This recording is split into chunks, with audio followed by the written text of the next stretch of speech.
오늘 함께 나눌 말씀은 후대에 남길 것입니다.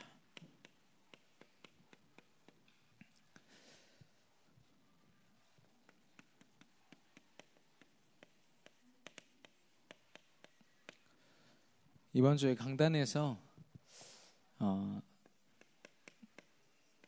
말씀의 능력에 대해 우리에게 주셨습니다. 우리가 날마다 하나님께서 매주마다 강단을 통해서 허락하시고 훈련의 말씀을 주시고 또 루강수 목사님을 통해서 주시는 그 말씀들, 그 말씀에 분명한 하나님이 주신 능력이 있다는 거죠. 그 말씀은 말씀이 임하는 모든 곳에 생명이 회복되어지고 생명이 살아나는 응답을 허락하신다고 했습니다. 또 말씀이 임하는 곳에 번성하는 축복. 이 번성은 단순히 숫자만의 번성이 아닙니다. 회복되어지고 풍성하여지고 오직 하나님 말씀 안에서만 창세기 1장 28절에 정복하고 다스리며 번성하는 그 축복을 하나님이 허락하시는 거죠. 그리고 상처받고 고장나버린 그런 삶과 그 모든 것들, 현장에 무너진 것들이 하나님 말씀으로 말미암아 치유된다고 말씀하셨습니다. 그래서 성전에서 흘러나오는 물을 말씀하셨잖아요. 에스겔서 47장에서 말씀하셨는데 그 흘러나오는 물, 하나님의 은혜를 내가 얼마나 깊이 누리는가. 그래서 나의 신앙의 깊이를 점검해보라 말씀하셨습니다.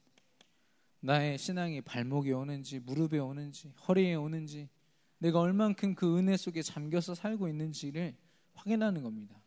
근데 이게 확인이 되면 반대로 내가 가진 삶의 한계를 깨닫게 됩니다. 그래서 내가 이렇게 연약한 존재구나.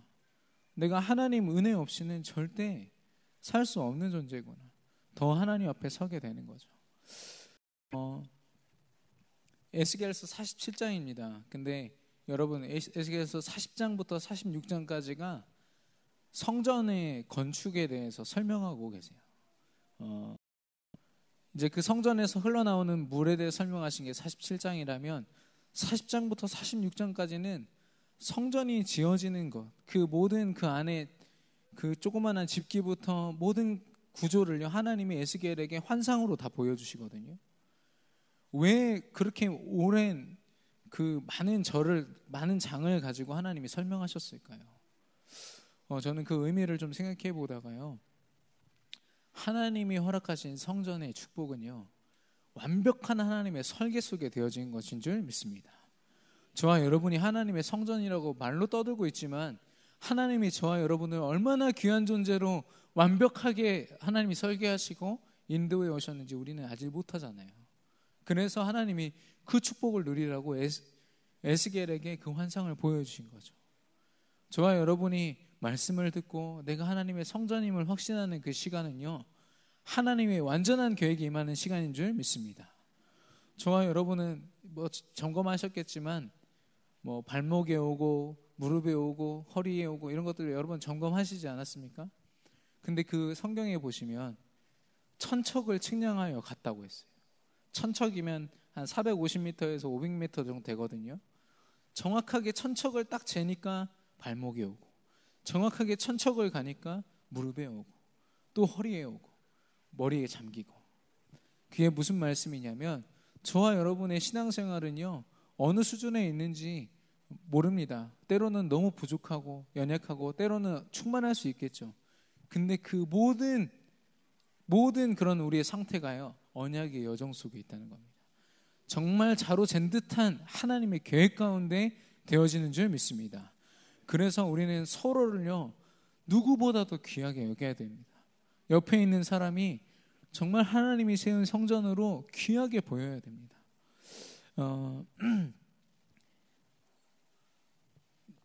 하나님께서 우리를 고린도전서 3장 16절에 하나님의 성령이 거하시는 말씀의 역사가 임하는 성전으로 부르셨습니다.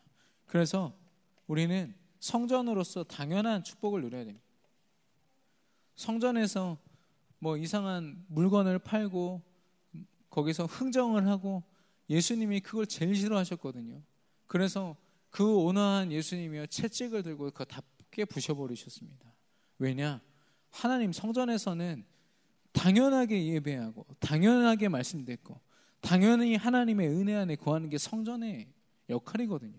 그 역할을 잃어버린 걸 예수님이 정말 분노하신 거죠. 저와 여러분이 그런 하나님의 마음을 깨닫기를 원합니다. 우리가 말씀을 들어야 되냐 말아야 되냐, 예배를 드려야 되냐 말아야 되냐 고민하는 게 아니라 당연한 축복이구나.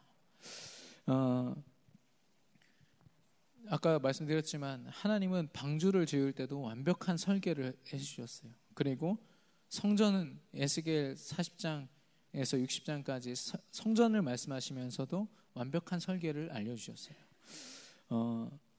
저와 여러분이 그런 완전한 하나님의 계획 가운데 있음을 알고 이제는 하나님의 주신 그 은혜를 흘려보내는 모든 현장에 흘려보내는 그런 전도자의 삶을 살기를 바랍니다.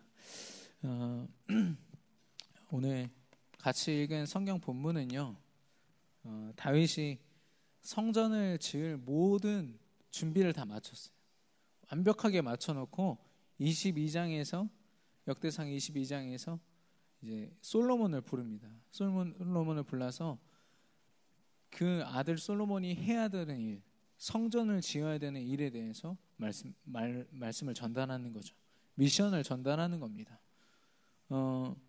그리고 28장에 또 보시면은 그때는 모든 그 백성을 다 모아놓고 그 앞에서 하나님이 성전을 지으라 말씀하신 그 미션을요 온 나라에 선포합니다. 저와 여러분이 우리 후대들을 놓고 나름대로 기도하고 계시고 또 영적으로 우리가 성벽을 쌓는 일을 우리가 지금 하고 있지만 분명히 우리가 우리 후대들을 두고 또 지금 내가 무엇을 해야 될 것인지를 분명히 하는 오늘 귀한 시간이 되기를 바랍니다. 이 다윗은요 하나님이 허락하신 그 응답을 늘 체험하는 사람이었습니다. 그 응답 중에 응답은 무엇이냐? 하나님이 함께 하시는 축복입니다. 오늘 역대상 28장 20절에 보시면 너는 강하고 담대하게 이 일을 행하라. 두려워하지 말며 놀라지 말라. 내가 여호와의 성전 공사의 모든 일을 마치기까지 여호와 하나님 나의 하나님이 너와 함께 계시사 내게서 떠나지 아니하시고 너를 버리지 아니하시리라. 이건요 하나님과 함께함을 체험했던 다윗의 믿음의 고백입니다. 나와 함께 하셨던 하나님이 성전 공사를 마치기까지 너와 영원히 함께 하실 거야.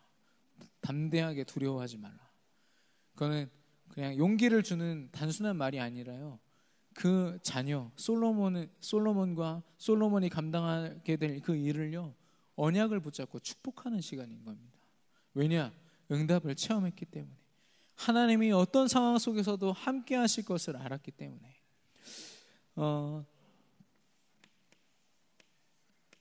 하나님은 그 축복을 임마누엘이라고 합니다. 하나님이 지금 우리와 함께 계시다 합니다. 시편 22편 1절에서 21절에 보시면 다윗이 하나님 앞에 고백하는 장면이 나옵니다. 아마 조용히 혼자 하나님 앞에 기도하는 장면이겠죠. 거기 보면은 왜 나를 버리시나이까 막 하나님 앞에 원망하기도 하고 하는데 중요한 고백이 있어요. 시편 22편 특별히 10절에 보시면 내가 날 때부터 주께 맡긴 바 되었고 모태에서 나올 때부터 주는 나의 하나님이 되셨나이다. 하나님 앞에 그 고백을 합니다. 하나님이 영세전에 창세전에 나를 택하사 지금도 나와 그 주인 되신 하나님이 함께 하신다는 거. 왕이 됐음에도 불구하고요 다윗의 믿음 가운데 깊이 뿌리 내렸던 게 무엇이냐? 언약과 임마누엘의 축복입니다. 이 임마누엘의 축복을 누렸기 때문에 다윗의 모든 삶은요, 코람데오를 누리는 삶이었습니다. 무엇을 하든 하나님 앞에서, 실수를 하더라도 하나님 앞에서. 그 우리아의 아내를 범하고 또 때로는 이렇게 자기 욕심을 위하여 때로는 취할 때도 있었습니다. 하지만 하나님이 보내시는 그 선지자들의 말을 듣고요, 바로 하나님 앞에 엎드려서 회개하는 거죠. 내가 하나님 말씀을 잊고 살았습니다. 내가 하나님 앞에 회개합니다. 누구보다도 하나님 앞에 서기를 잘했던 다윗. 그렇게 하나님이 성령으로 다윗의 모든 삶을 인도하셨던 거죠. 이 속에서 다윗은요, 계속해서 지속하여 응답을 받았습니다. 골리앗을 쓰러뜨리는 것뿐만이 아니라요, 이스라엘의 당대 최고의 왕으로 꼽힐 만큼 그 이스라엘의 그 면적, 국토를 넓혔던 왕입니다. 하나님이 그렇게 응답하셨어요. 하나님의 능력으로 말미암아 주변의 모든 국가를 정복할 수 있는 힘을 주신 거죠. 그렇게 이 함께함의 축복을 누렸던 다윗은요, 날마다 하나님 앞에 기쁨으로 찬양할 수밖에 없었습니다. 그리고 감사할 수밖에 없었고, 하나님 앞에 늘 찬양하며 영광 돌리는 자로 서 있었습니다. 시편 23편에 어떤 어려움이 와도요, 내가 여호와로 말미암아 부족함이 없으리로다. 그 고백이 그냥 나온 고백이 아니에요. 평소에 목동으로 있으면서 어떤 상황에서든지 함께하는 그 축복을 누린 다윗의 믿음의 고백인 겁니다. 이런 다윗을요, 하나님이 승리케 하셨습니다. 사무엘상 16장 14절에서 23절. 특별히 다윗이 이렇게 찬양을 하는데요, 사울에게 들려있던 악신이 떠나갔다고 했습니다. 다윗은 자기가 평소에 하던 것처럼 그 사울 왕 앞에서 수금을 타면서 찬양했거든요. 근데 그 찬양의 고백이 사단의 권세를 이겼어요. 근데 여기 보시면은 16장 23절에 보시면, 하나님께서 부리시는 악령이 사울에게 이를 때에 다윗이 수금을 들고 와서 손으로 탄즉 사울이 하여 낫고 악령이 그에게서 떠났더라. 하나님의 완벽하신 계획 속에서 그런 응답도 체험한 겁니다.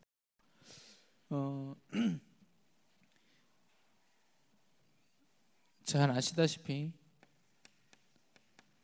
골리앗을 상대했죠. 지난 주일에 서대성 목사님을 통해서 특강 주실 때 골리앗이 이스라엘의 하나님을 욕하면서 자신의 신들의 이름을 가지고 나왔다고 했어요.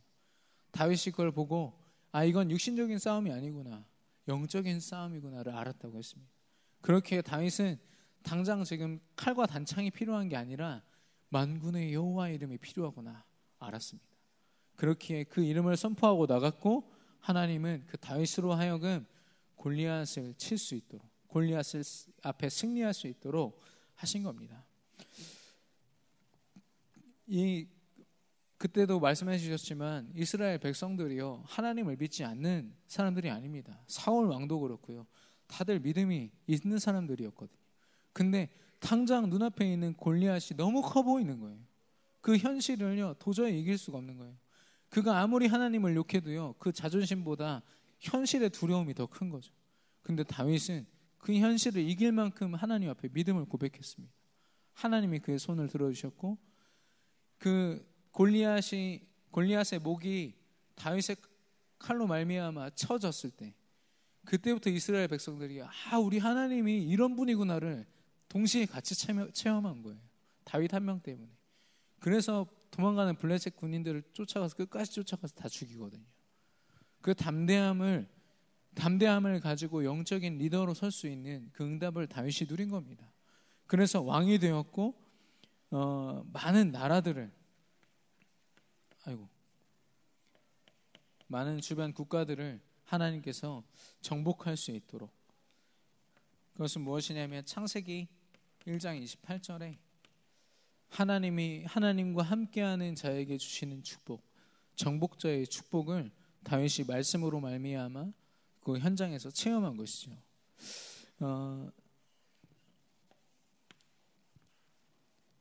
이곳에서 다윗은 영적인 분명한 싸움을 싸우며 또 하나님께서 그 치유하시는 응답을 또한 체험했습니다. 하나님께서 다윗의 잘못된 부분들 있잖아요. 오늘 보시면은 성전을 자기가 짓고 싶다고 얘기를 했어요. 하나님 앞에. 근데 하나님이 그러십니다. 너는 손에 피를 너무 많이 묻혔다. 전쟁 때문에. 그렇기에 너 아들 솔로몬에게 성전을 짓게 하겠다. 하나님이 약속하시거든요. 다윗의 한계인 거죠. 아무리 다윗이 하나님을 사랑한다지만 자기에게 각인뿔이 체질되어 있는 것들, 하나님 앞에 서지 못하는 자신의 그런 부분들을 하나님이 분명히 보게 하시고 그거에 대한 답으로 솔로몬에게 성전을 짓는 그 응답을 또한 허락하신 거죠. 그래서 그 문제로 말미암아 눌린 것이 아니라요, 그 솔로몬이 성전을 지을 수 있도록 모든 것을 다 서포트하는 그 인생을 삽니다. 말려내요. 말 그대로 치유를 허락하신 거죠. 혹시 영적인 문제로 말미암아 여러분 하나님께서 주신 일들을 못 하시는 분들이 계시지 않습니까? 그 하나님께서 함께 하시고 또 주시는 말씀을 통하여 하나님 앞에 나아갈 때, 예배하는 자리에 서 있을 때 하나님이 치유의 응답을 허락하실 줄로 믿습니다. 말씀은 그렇게 능력이 있는 말씀인 겁니다. 그래서 날마다 영적인 싸움을 싸우고 영적인 전쟁을 하는 삶을 살았습니다. 성전을 짓는 것을 어떻게 육신적인 일이라 보겠습니까? 하나님 앞에 예배하는 처소가 회복되어지는 운동은 영적인 싸움 최전방에서 이루어지는 일입니다. 그 일을 본인이 짓지는 못했지만 그 준비하는 일을 평생 동안 감당한 것이죠. 다윗의 받은 응답은 이것이었습니다. 하나님이 함께 하시며 하나님이 승리케 하시고 하나님이 치유하시는 삶. 그래서 내가 할 것이 없구나, 하나님 앞에 다 맡겨드려야 되겠구나, 하나님 앞에 늘 질문하고 기도하는, 예배하는 자리에 있었습니다. 그 속에서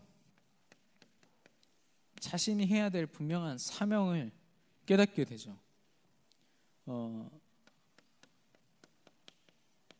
말씀드렸지만 성전을 짓는 일입니다. 자신은 궁궐에 있지만 하나님의 그 언약궤가 성막에 있는 것을 보고 애통해했다고 했어요. 내가 이런 곳에 있는데 언약궤가 저렇게 있다니. 그래서 성전을 지어야겠다고 결심하지 않습니까? 그 마음을 하나님이 주신 겁니다.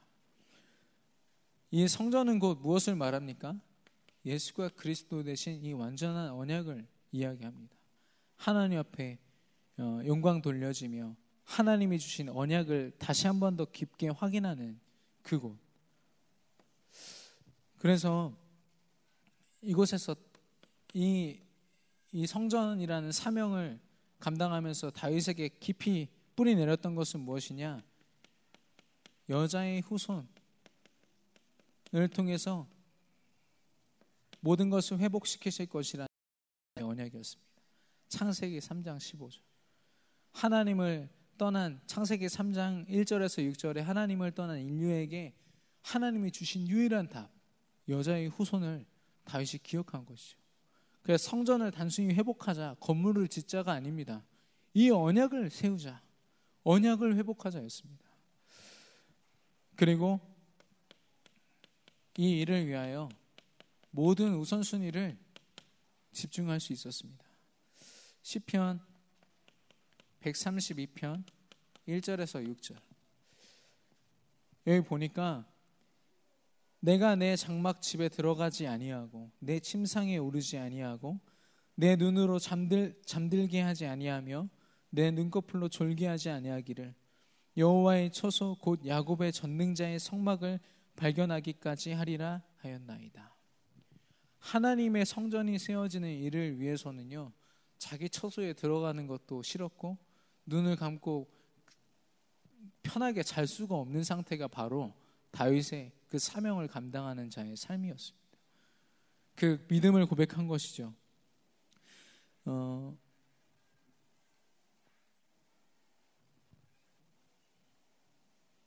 그걸 이 성전을 통해서 하나님이 허락하신 세계 복음화.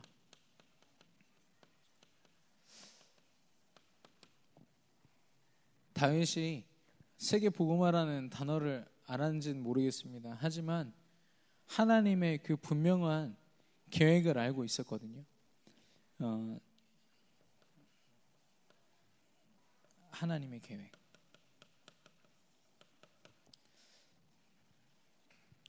오늘 역대상 28장 5절과 6절 그리고 10절에 보시면 솔로몬에게 하나님이 하신 약속을 전달합니다. 솔로몬 너를 택하셨다. 그리고 또 너를 택하셨다. 계속 이 이야기를 하거든요. 하나님이 세계 복음화라는 그 계획을 가지고 이 솔로몬을 택하셨다는 것을 계속 전달하는 겁니다. 나를 택하신 것처럼, 나를 사용하신 것처럼 이제는 너를 사용하실 거야. 네가 그 앞에 성전을 짓는 일에 온전히 헌신해야 된다. 지금 그 말을 전달하고 있는 것입니다. 하나님이 주신 언약을 늘 기억했던 거죠. 그러면서 이야기합니다. 준비는 끝났다고.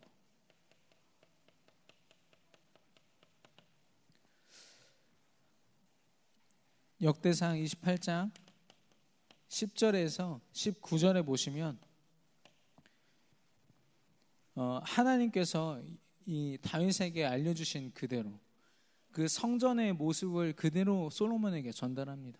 어디에 무엇을 두고 어디에 무엇을 두고 그러면서 마지막 19절에 뭐라고 하냐면 다윗이 이르되 여호와의 손이 내게 임하여 이 모든 일의 설계를 그려 나에게 알려주셨느니라. 그러니까 다윗이 해야 될 일들을요 하나님이 성전 지어라 이렇게 하신 게 아닙니다. 완벽하게 그 설계와 그 모든 것을 알려주시고 그대로 지으라고 하신 거죠. 저와 여러분이 감당하는 세계 복음화는 하나님이 모든 것을 다 이미 설계해 두시고 확실히 이루실 것을 확신하며 하나님께서 우리에게 허락하신 미션인 줄 믿습니다. 우리가 우리의 것을 막 찾아서 헤매는 것이 아니라요 말씀 안에서 하나하나 발견해 가는 것입니다. 하나님이 내게 무엇을 맡기셨구나, 어떻게 하라고 하시는구나, 말씀 안에서 다 발견할 수 있는 거죠. 지금 다윗은 그 자신에게 하나님께서 허락하신 그 사명을 이 솔로몬의 증인으로서 전달하고 있는 것입니다. 여러분 모델 아시죠? 모델은 그 디자이너가 만든 옷을 입습니다. 아무리 어떤 옷을 입고 싶다 해도 디자이너가 볼 때 그 체형이나 이런 걸 봐가지고 너는 이 옷 입고 나가. 그러면 그 나가서 이렇게 한 바퀴 걷고 오거든요. 그러면 그 옷이 대박이 납니다. 그 옷이 그 모든 그 패션의 주류가 되는 거죠. 저와 여러분은 하나님께서 영적인 모델로 세우셨습니다. 여러분이 인정하든 안 하든 하나님은 저와 여러분을 우리 후대를 위하여, 우리 현장을 위하여 영적인 모델로 세우셨습니다. 그러면 우리는 우리가 원하는 옷을 입는 것이 아니라 하나님이 입혀주시는 언약의 옷, 하나님이 입혀주시는 하나님 은혜를 힘입어서 살아가는 것입니다. 그때 하나님이 영적인 흐름을 바꾸는 축복을 저와 여러분에게 허락하실 줄 믿습니다. 근데 때로는 어떤 디자이너들은 자기 모델 함께 동역하는 일하는 모델들을 테스트해 보려고 진짜 엉뚱한 옷을 입혀보는 거예요. 그러면 자기 그 자리에서 자존심 상한다고 확 내팽개치는 사람은 같이 갈 수 없죠. 그러나 그것마저도 조용히 이렇게 받아들이는 그 모델을요, 그 디자이너가 어마어마하게 밀어주는 거예요. 이 사람은 나랑 함께 가야 되는구나. 그래서 평생을 그 사람과 함께 하면서 그 지어주는 그 멋진 옷을 입는 사람이 바로 모델입니다. 저와 여러분의 평생이 하나님께서 그런 모델로 우리를 사용하실 줄 믿습니다. 그래서 이 다윗이 자기가 받은 응답, 자기가 먼저 이 응답 속에 있었고요. 이제는 하나님이 그 응답 속에서 내게 허락하신 그 사명, 분명한 사명을 말씀으로써 이 솔로몬에게 전달한 것입니다. 그러면 어떻게 다윗과 같이 이렇게 후대를 위하여 남길 것을 남기고 전달할 것을 전달할 수 있을까요?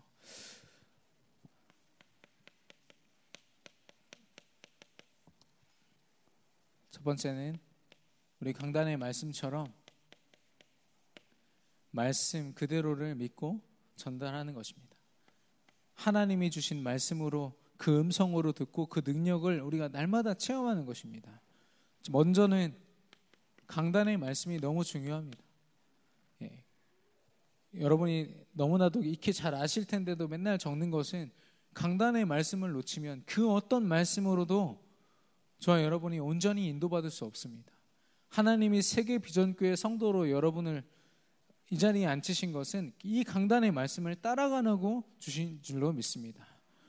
그래서 강단의 말씀을 근거로 저와 여러분이 또 중요한 영적인 흐름 속에 훈련을 받고 그리고 날마다 삶 오늘의 축복을 누리는 것. 이거는 기도 수업 말씀에만 국한된 것이 아닙니다. 내가 날마다 하나님 말씀 앞에 서서 하나님의 인도를 받는 그 하루를 바로 삶 오늘이라고 합니다. 그 속에서 기도하고 전도하고 하나님이 원하시는 삶을 사는 거죠. 근데 대부분은 사실 우리 강단에서 새벽 기도에 대한 중요성을 말씀하셨는데 새벽 기도를 대부분 좀 참여하기를 힘들어 하십니다. 근데 그 새벽의 시간에 저 이번 주에 그 특별 새벽 기도하면서 얼마나 감사한지요. 제일 앞자리에서 소리 높여 기도하는데요. 하나님이 정말 저의 연약한 마음을 시원케 하시고 성령의 충만함을 부으시는데 더 할 말이 없더라고요. 하나님 앞에. 왜냐? 제 오늘 하루 동안 역사할 모든 흑암의 권세가 무너지는 시간이기 때문에 나는 알지 못하지만 모든 사건 속에 임하신 하나님의 은혜를 미리 체험하는 시간이기 때문에 그래서 오늘 하루를 미리 승리하고 시작하는 겁니다. 내가 어떤 삶을 살든 하나님이 함께 하실 텐데요.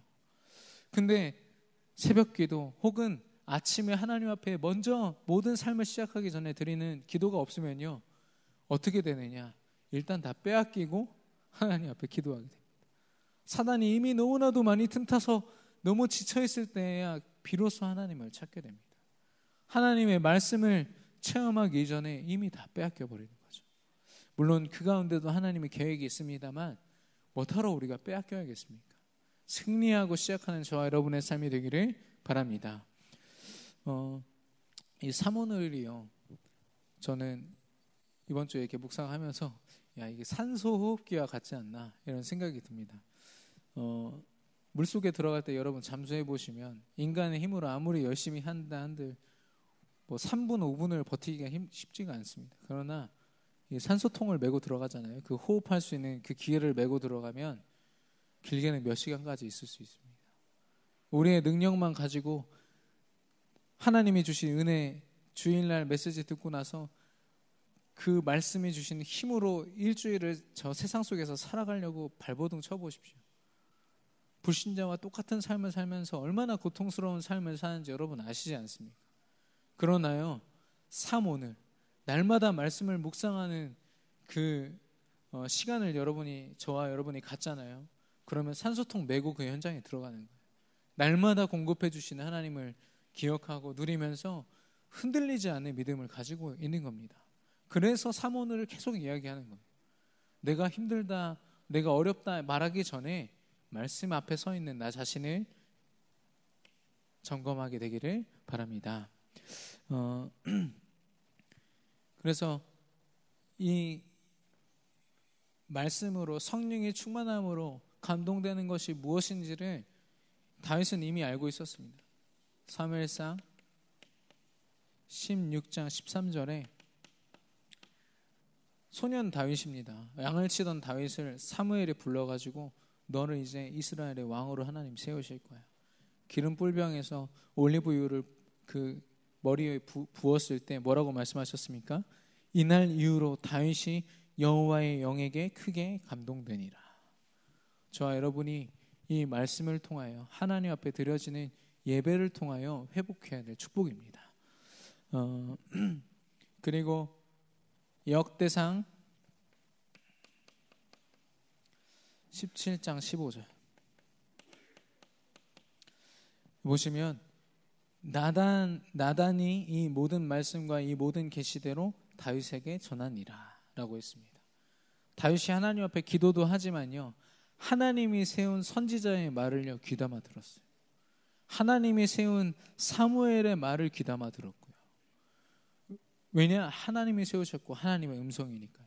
인간의 목소리로 내게 전해지지만 하나님이 주시는 말씀이기에 아무리 자기가 일국의 왕이지만 그 말씀 앞에 아멘 했던 것입니다. 저와 여러분은 혹시 하나님 말씀 앞에 납득하지 못하는 어떤 말씀 앞에 아멘을 못하거나 이러지 않습니까?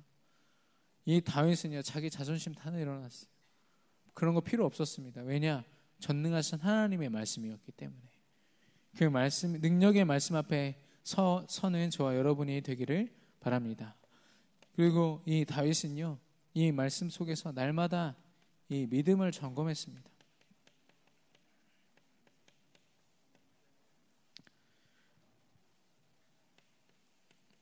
이 믿음은 언제 점검되어집니까?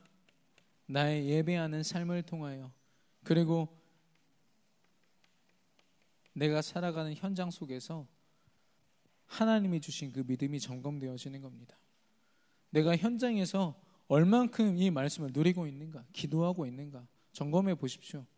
오늘 하루를 한번 점검해 보십시오. 단 한 번도 기도 안 하고 혹시 살지 않으셨습니까? 단 한 번도 하나님 앞에 내 인생 맡겨드리지 않고 인본주의로 계속해서 내 유익을 생각하면서 혹시 살지는 않으셨습니까?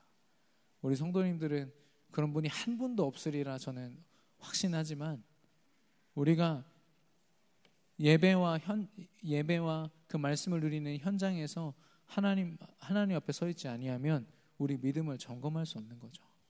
다윗은 늘 예배하는 자리에 있었기 때문에, 그리고 현장에서 하나님 앞에 늘 기도했기 때문에 이 자신의 믿음을 알았고 자신의 연약함을 알았습니다.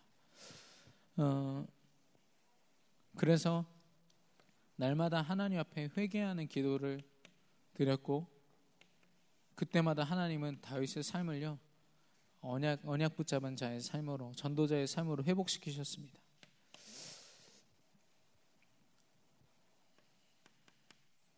이 믿음을 점검하면서 다윗이 했던 것은 영적인 싸움이었습니다. 영적인 싸움과 또 그 싸움을 준비하는 그 모든 과정. 에베소서 6장에 보니까 우리의 싸움은 혈과 육의 싸움이 아니요 하늘의 악한 영들을 상대한다고 했습니다. 우리가 눈에 보이는 것, 예를 들면 어떤 가난을 놓고 도전할 때 우리는 대부분 열심히 일하는 것을 먼저 생각을 합니다. 근데 그 가난을 통해서 내 마음과 내 상처를 건드는 그 사단의 권세를 먼저 꺾어야죠. 그거를 못 보게 만드는 것이 바로 사단의 전략입니다. 다윗은 그걸 알았기 때문에 어떤 싸움을 나가든 전쟁에 나가든 하나님 앞에 먼저 질문했습니다. 하나님 승리케 해주시라고. 하나님이 이 싸워야 되는 이유를 발견케 해달라고. 모든 삶의 순간에 그렇게 인도받는데 어떻게 승리를 안 할 수가 있습니까? 그래서 자신이 분명히 달려갈 길을 알았던 거죠.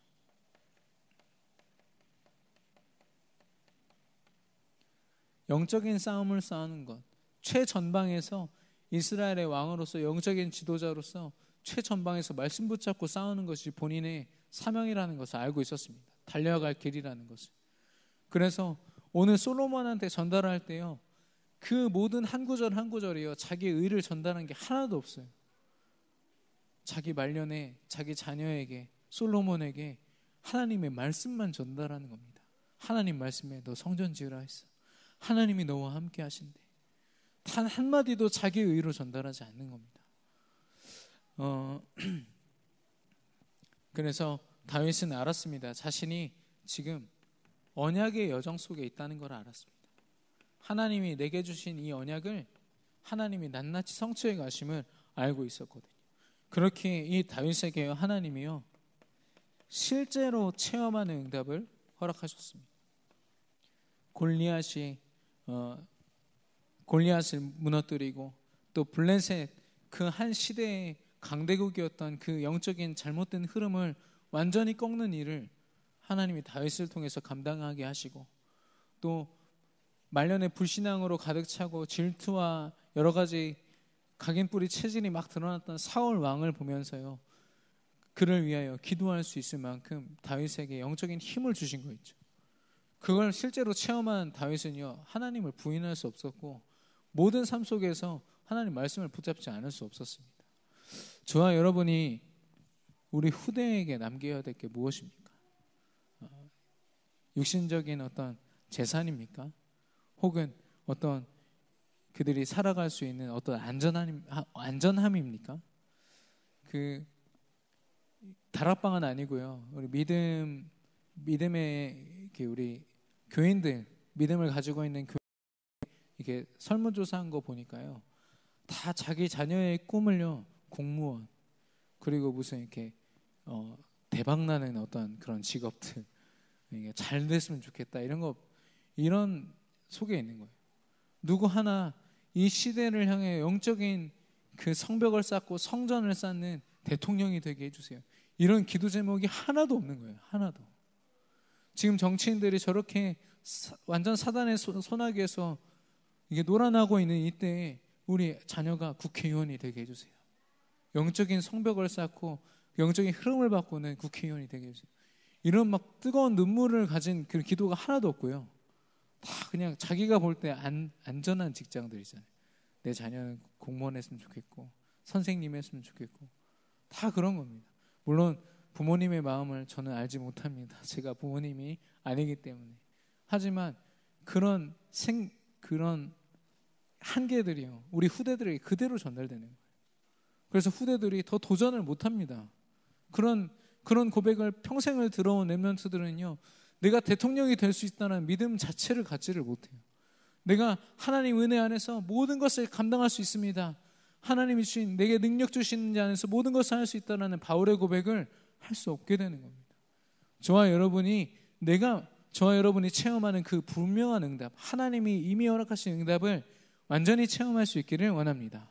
그리고 하나님이 우리에게 감당하라고 하신 그 사명이 있습니다. 무엇을 해야 될지 발버둥 치지 마시고요, 말씀 앞에 서서 발견하시기 바랍니다. 이걸 하나님이 전달하게 하시는 거죠. 그 방법은요, 우리가 하나님 말씀 앞에 서서 우리를 점검하고 우리의 믿음을 점검하고 말씀 앞에 서서 예배할 때입니다. 하나님이 우리를 그 영적으로 싸움에 실제로 체험하는 그 일을 위하여 사용하실 줄 믿습니다. 결론입니다.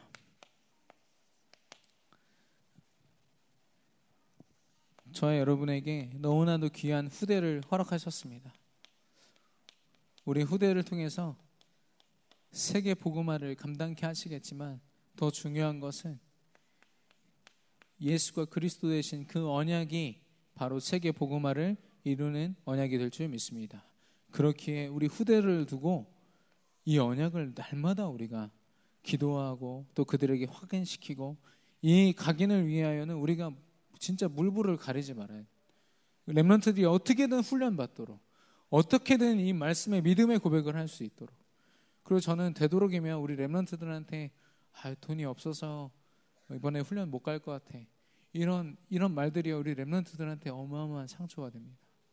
혹시 그런 상황이 있더라도 같이 기도해보자. 하나님의 계획이 임하면 갈 수 있지 않겠냐. 그렇게 기도하다가도 못 가면 어쩔 수 없는 거 아니겠습니까? 그럼 렘넌트들은 상처가 각인되는 것이 아니라 내가 정말 하나님 말씀 듣고 싶다, 그런 것들이 각인되는데, 한계가 부딪힐 때마다 훈련을 못 가고 뭣도 못하고 아무것도 못하면 사단이 그걸 가지고 어마어마하게 틈타고 결국에는 렘넌트 안에 있는 믿음을 방해하는 겁니다. 우리 후대들에게 이 언약을 각인시키고요, 또 사실 우리 후대들에게 언약을 각인시키는 거의 중요성을 사실 우리가 잘 놓칠 때가 많이 있는 것 같습니다. 우리 렘넌트들이 어떻게 살아가면 좋겠다, 이런 바람들은 많이 있는데요, 정말 말씀으로, 혹시 내 아들 내 딸이요 경제적으로 좀 부유하지 못한 삶을 살더라도 하나님 말씀 앞에 온전히 헌신할 수 있는 삶을 살 수 있다. 지금 이렇게 말씀드리면 아멘 하시겠죠. 말씀이 선포됐으니까. 근데 막상 현실이 되면요, 그래도 내 아들, 내 딸이 경제적으로 그래도 부유했으면 좋겠고 굶지 않았으면 좋겠고 이런 생각을 하시지 않습니까? 육신적인 그 한계들을요 다 말씀 앞에서 내려놓는 저와 여러분 되기를 바랍니다. 그런 후대를 하나님이 완전히 책임질 줄 믿습니다. 그래서 나부터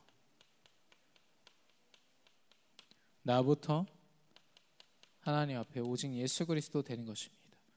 다윗이 오늘 전달한 내용은 자신이 삶 속에서 누렸던 오직 예수 그리스도 이 언약을 솔로몬에게 전달한 것입니다. 그리고 이 내가 결단한 것이 우리 가정과 현장에 전달될 수 있다. 그래서 이번 주 강단의 말씀처럼 저와 여러분이 이 은혜를 흘려보내는, 주저하지 않고 우리 후대들에게 흘려보내고 우리가 밟는 모든 현장에 하나님의 은혜를 흘려보내는 그런 귀한 전도자의 삶을 저와 여러분이 감당하게 되기를 축원합니다. 아까 어떤 렘넌트와 이렇게 포럼을 하는데 자기 안에 있는 그런 상처들을 두고 이렇게 눈물을 막 흘리더라고요. 근데 저도 막 마음이 아파가지고 막 북받쳐 올랐습니다만 제가 많은 긴 말을 하지 않았습니다. 긴 말을 하지 않고 네가 렘넌트이기 때문에 네 안에 말씀이 있고 언약이 있기 때문에 너는 그리스도 안에서 괜찮다. 이 말 한마디를 했어요. 그랬더니 이렇게 좀 이렇게 표정이 펴지더라고요. 우리 렘넌트들은 많은 것을 필요로 하는 것처럼 보이지만 정말 그리스도로 각인되기를 본인들도 원하고 있습니다. 겉으로는 예배하길 귀찮아하고 하지만 저와 여러분이 그 렘넌트들 앞에 모델로서 보여주는 그 예배의 모습들, 기도의 모습들, 그리고 말씀을 가지고 현장에서 전도하는 그 모든 모습들이요 우리 후대들에게 유산이 되는 거 있죠. 저와 여러분이 그런 영적인 축복을 우리 후대들에게 온전히 전달하는 그런 귀한 전도자의 삶을 살게 되기를 바랍니다. 우리 주신 말씀을 붙잡고 합심으로 기도하겠습니다.